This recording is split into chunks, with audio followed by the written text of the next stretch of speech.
현재 국내 박스오피스를 휩쓸고 있는 겨울왕국2는 개봉 13일차에 벌써 870만 명이 넘어가면서 마블의 어벤져스급의 인기를 누리고 있는데요. 한국의 인기를 실감했는지 겨울왕국의 감독들과 관계자들이 저번 주에 내한을 했었습니다. 25일 월요일에는 기자간담회를 열었었는데 이들을 통해서 알게 된 겨울왕국의 비하인드 스토리, 지금부터 공개하겠습니다. We started the film, it was about a year after the first one came out, and that's when we really got the sort of inspiration for the second installment here. And it was a story that was just we were very passionate about wanting to tell, and the story of our characters growing up, and the story of our characters maturing, and finding their place in the world. And it's something that we really, it kept us going the last few years, and have enjoyed it. 감독들은 겨울왕국 1편이 나온 1년 뒤부터 2편을 위한 스토리를 기획하기 시작했다고 하는데요. 애초부터 캐릭터의 성장에 포커스를 두었다고 합니다. 그리고 속편이 5년 뒤에나 개봉한 만큼 1편을 봤을 때보다 5년이나 더 자란 아이들, 그리고 어른들을 타겟으로 했다는 것이 보여지는데요. 예를 들어 올라프가 안나에게 나이를 먹어간다는 건 어떤 느낌이야?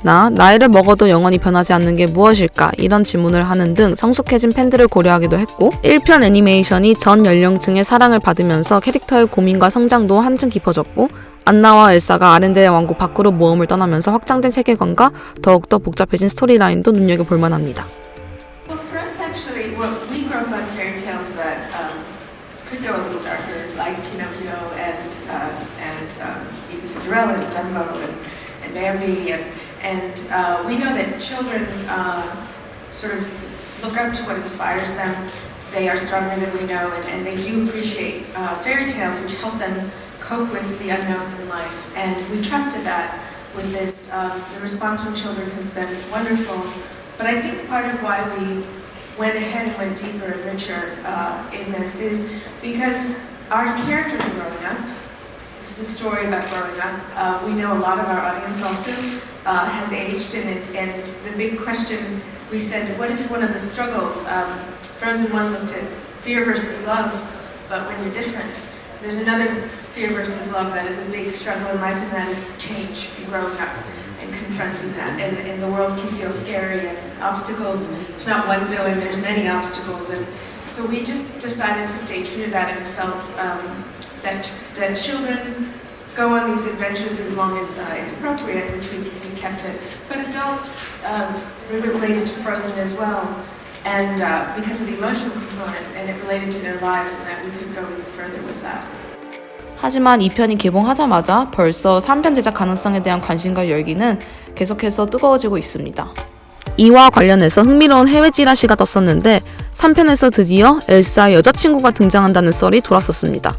이와 관련해서 감독들은 이 애니메이션 프랜차이즈를 만드는 과정은 마라톤과 같다라고 돌려 말하면서 결국 아직은 없다라고 말했습니다. We joke that working on these films is like running a marathon, and then traveling the world, it's like you're running a second one.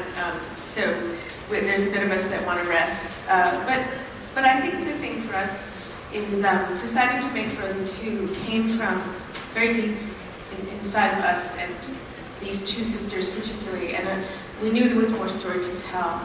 And particularly, why does Elsa have powers? What is their role in the world? And we always wanted to, actually, as one complete journey.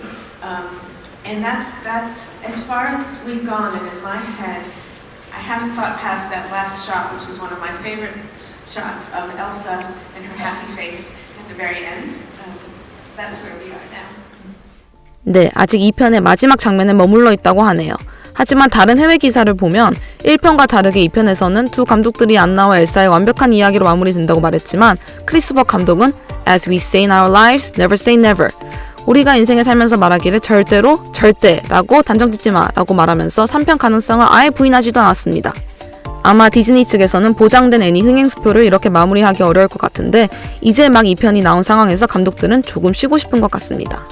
그리고 감독들과 함께 내한 투어를 온 한 명의 한국인이 있었는데요. 바로 안나 캐릭터를 총괄 담당했던 이현민 슈퍼바이저였습니다.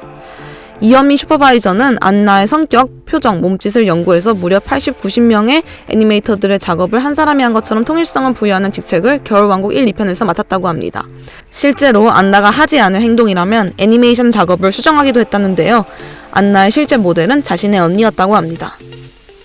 Well, it was early on with that we had decided, both Anna and Elsa, of where they would end up, and we had done these personality tests online, and it turned out Anna was a leader, that's her personality, and Elsa was a protector.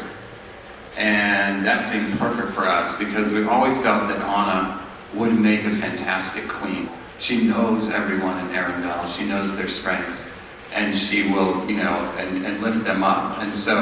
And Elsa always has this wonderful, there's a side of her that is part sort of nature, and we love that. And to have someone that has this wonderful power and a connection with nature to finally, as we put it, to finally be free in nature where she belongs, felt so good and so right. But in terms of your question about Disney as a whole, I think, we're filmmakers, we make films in our time. We strive to make films that are timeless and timely. We most of all want to make rich, authentic characters that speak to who we are today, as much as also look at who we are in humanity always. So I think our characters will tell us who they need to be, and they'll be different for each film. There isn't a single way that we make any of our films. It really comes from the emotion of the filmmakers and the characters. 제니퍼 리 감독의 대답은 겨울왕국 1편이 사실 여성서사 영화와 관련한 인식이 아직 부족한 2013년에 나온 영화로서 어떻게 보면 디즈니가 조금 더 앞서가서 이런 영화를 세계 영화 시장에 내놓았는데, 이는 디즈니가 한 회사로서 이러한 인식을 예측하고 만든 영화였는지 물어본 질문의 답이었습니다. 이에 대해서 제니퍼 리는 회사보다는 감독의 재량에 달려있다라고 답했는데, 아마 몇 년 앞서 나간 겨울왕국도 제니퍼 리 감독의 영향이 아주 컸을 것 같습니다. 제니퍼 리는 처음에 디즈니 회사에서 프리랜서로 렉 잇 럴프 대본에 참여하면서 주토피아 스토리 구성에도 참여했고, 겨울왕국 작가로서, 그리고 결국 크리스 벅 감독과 공동 감독으로 참여하게 되었는데, 놀라운 점은 그녀가 디즈니 애니메이션 스튜디오의 첫 여성 장편 애니 감독이라는 사실인 것입니다. If I may add something, I don't want to embarrass you, Min, but the encouragement of your mother particularly for you to be an animator and to follow your dreams was very inspiring for us in Frozen 2 and for sure yourself. I don't know if you want to talk about that, but I remember it very, very much. 저희 어머니가 특히 정말 응원을 많이 해주셨거든요. 그래서 저희 어머님도 이제 저희 고등학교 때 막 응원해 주시다가 이제 병원으로 일찍 돌아가셨는데, 그래서 제가 정작 이렇게 와서 디즈니의 꿈을 이루는 건 못 보셨거든요. 근데 항상 그래도 응원해 주시는 힘이 느껴지시고, 그리고 특히 이제 영화 끝부분에 또 더 스포일러는 안 되지만 또 그만큼 더 와닿는 부분들도 있고 해서요. 이제 뭔가 그냥 항상 여러 가지 사랑과 힘을 느끼면서 일을 할 수 있는 것 같아요.